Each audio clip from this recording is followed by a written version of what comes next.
سەرەڵدانی کردەوە تیرۆریستەکان لە قەزای خانەقین و دەوروبەری نیگەرانی خەڵکی بە دوای خۆیدا هێناوە.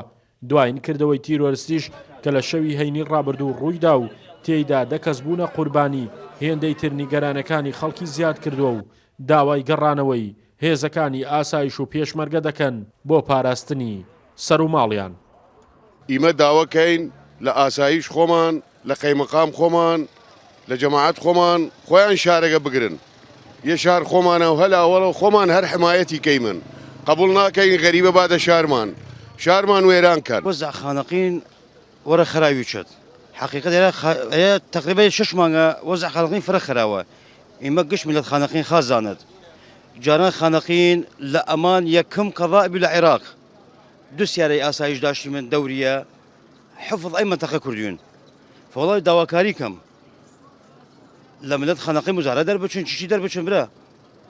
ئاسایش بادا و پێشمەرگە بادا و ئەگەرچی بەرپرسی پۆلیسی فیدراڵی لە پارێزگای دیالە هەفتەی ڕابردوو جەختی لەسەر سەقامگیری ئاسایشی ناوچەکە کردەوە و باسی لەوە کرد مەلەفی ئەمنی ڕادستی پۆلیس کراوە، بەڵام بوونی بۆشایی ئەمنی و کۆنتڕۆڵ نەکردنی دۆخەکە لەلایەن پۆلیسەوە وای کردووە تیرۆریستان دەرفەتەکان بقۆزنەوە و کردەوەی تیرۆریسی ئەنجام بدەن، هەر بۆیە خەڵکی ناوچەکەش بێزار و نیگەران و دۆخی لەو جۆرە لە شارەکەیان قبول ناکەن. ئیسە لەو ڕۆژە تا ئیسە عالەم مرتاح نییە، خەفتنی نییە، کارکردنی نییە، کاسی بێگەی نییە، سەبەبی چکشی ئەمان نییە، کشی ڕەبتەوە گەل ئەمانەکە. والله وەزع خانەقین جاران باش بی، بەس والله ئیسە خراپی، ئیسە ئاسایش نییە، پێشمەرگە نییە، ئەمان نییە، منافق دێ دەستکەدا کوشتن.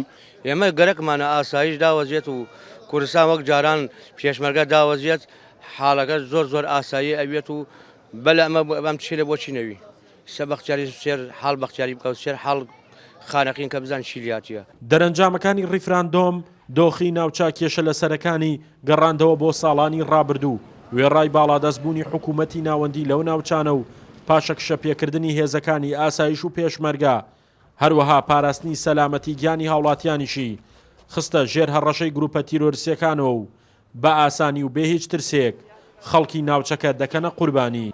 شاخەوان محەممەد، کورسات نیوز، خانەقین.